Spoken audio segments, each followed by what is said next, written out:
there's still going to be a lot of fear when they see their stocks go down, when they see their asset prices or value of their assets go down, which does decrease competition 100% in these type of markets where money is just more valuable, to be honest with you. Like if you have a piece of land, like, yeah, that's great, but it doesn't matter if you can't pay your rent next month. I prefer down markets in this business, to be 100% transparent with you guys. I know how to sell land. I can sell land in any market. All right, everybody, welcome back to the Real Estate Investing Podcast. I'm your host, Ron Apke, and today we are talking about land flipping in a recession. And honestly, I feel like this is something that we talk about every year, every 2 years, something like that. Land flipping in a good market, land flipping in a recession.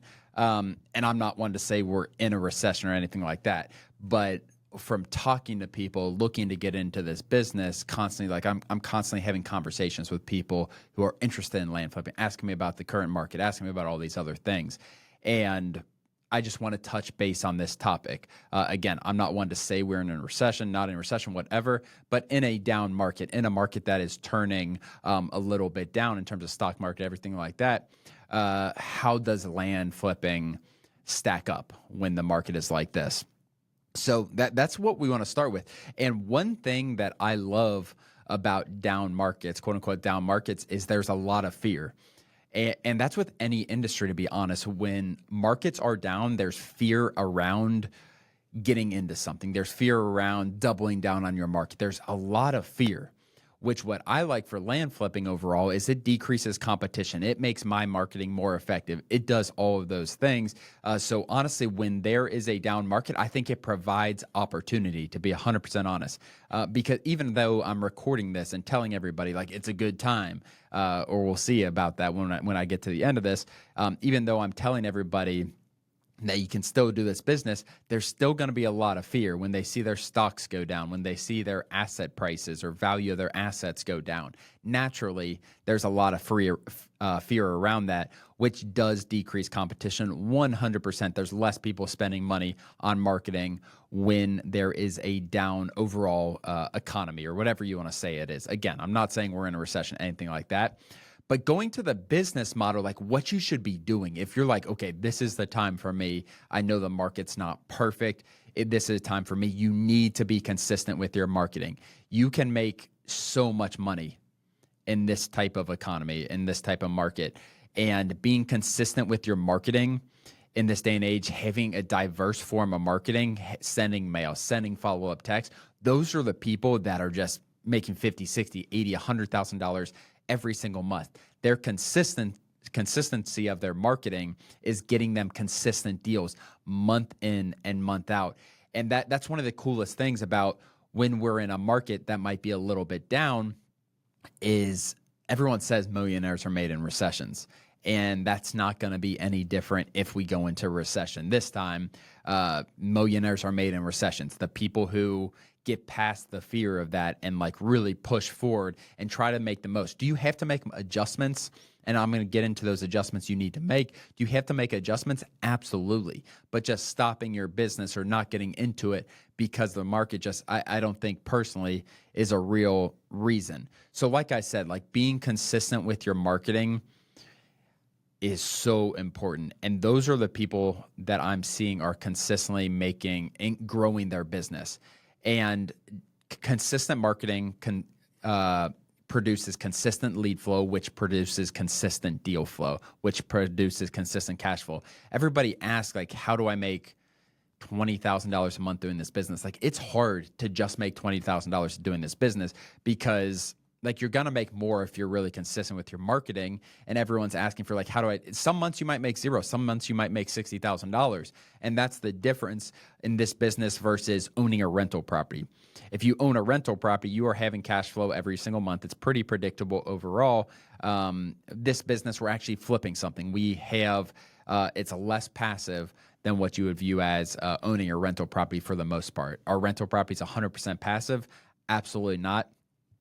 But let's compare this business, land flipping, to rental properties, to other business models in a recession. And again, all businesses are going to have their quirks or like different things about them when the market is down. For all real estate. What happens in recessions or when down markets in all real estate is pieces of property become more affordable. For one, there's more desperate sellers, and it turns into a buyer's market a lot of times. So if you have cash behind you, whether you have cash behind you or not, if you have money behind you to buy the property, it becomes much easier to acquire.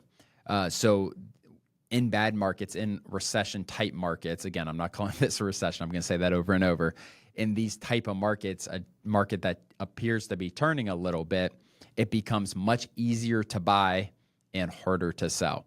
And the reason being, it's not just because prices are dropping, everything. People need money.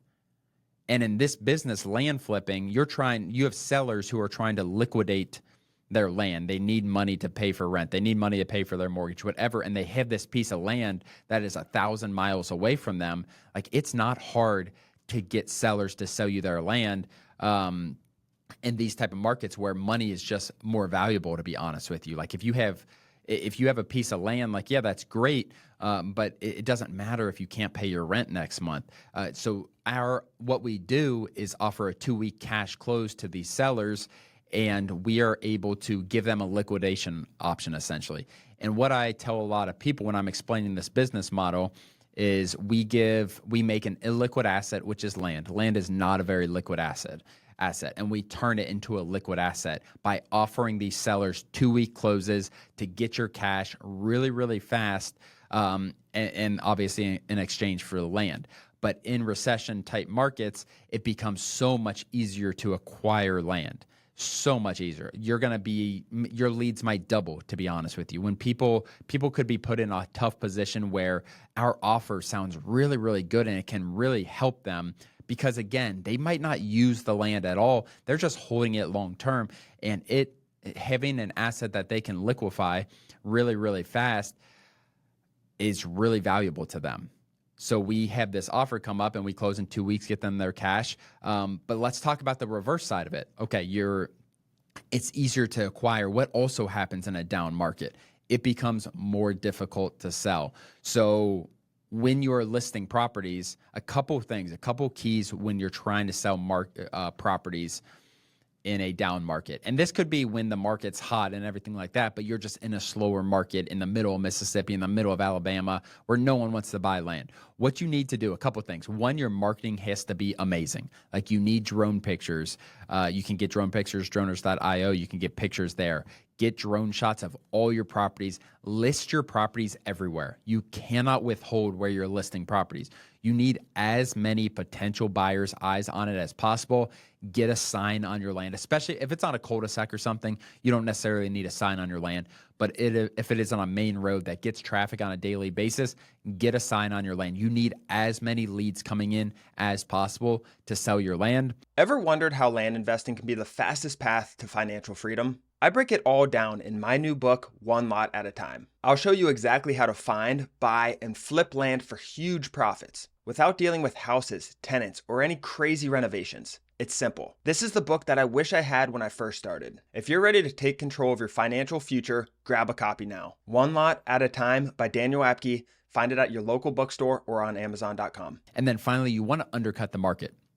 So let's say you have 5 acres for sale, or you have 5 acres in X county. I don't care where it is. Let's just say Mississippi. Somewhere in the middle of Mississippi, you have 5 acres for sale.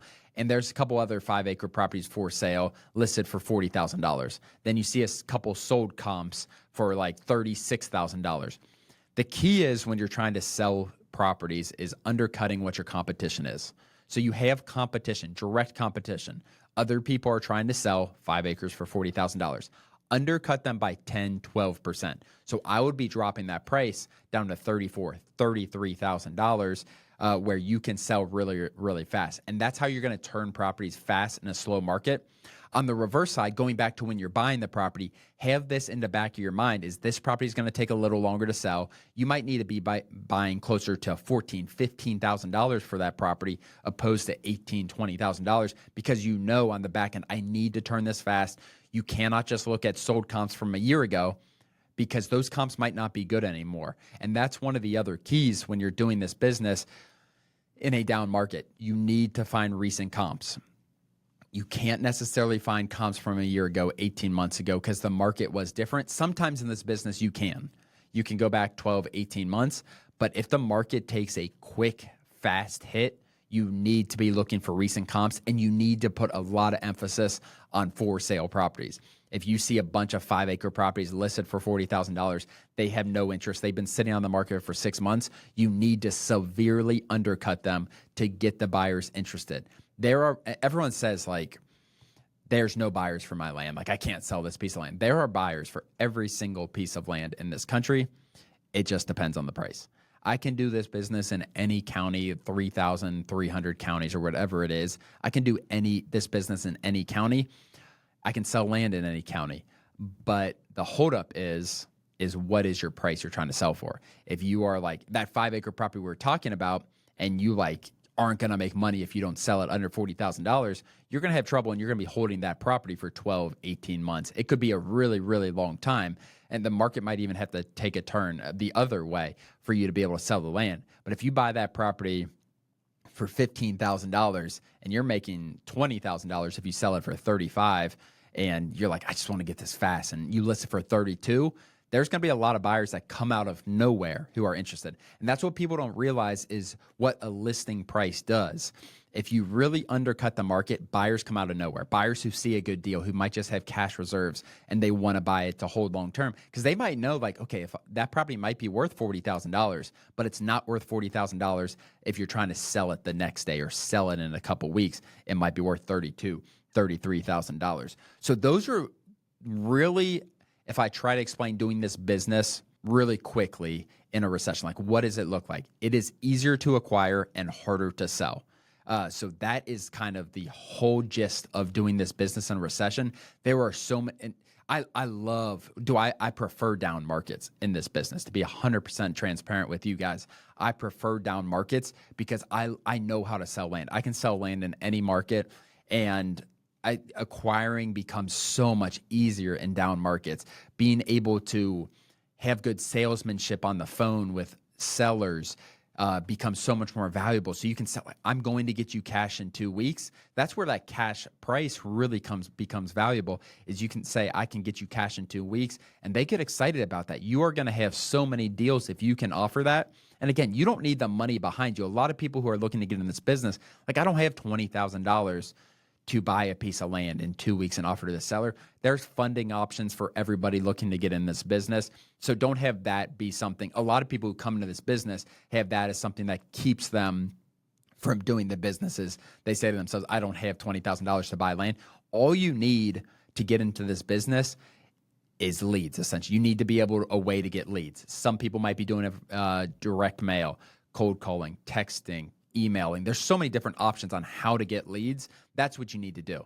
If you find good deals, if you're able to find good deals, and it's going to be easier right now to find good deals, you are going to be able to be successful in this business. You will get deals funded over and over again.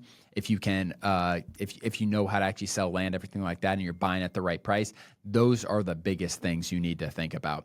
Other than that, guys, don't be scared about like the market turning. Don't have that be an excuse for not getting into this business. Or if you are already in this business, don't have that be an excuse for stopping your business. There's going to be a ton of people, a ton of millionaires, a ton of people who are going to make a ton of money.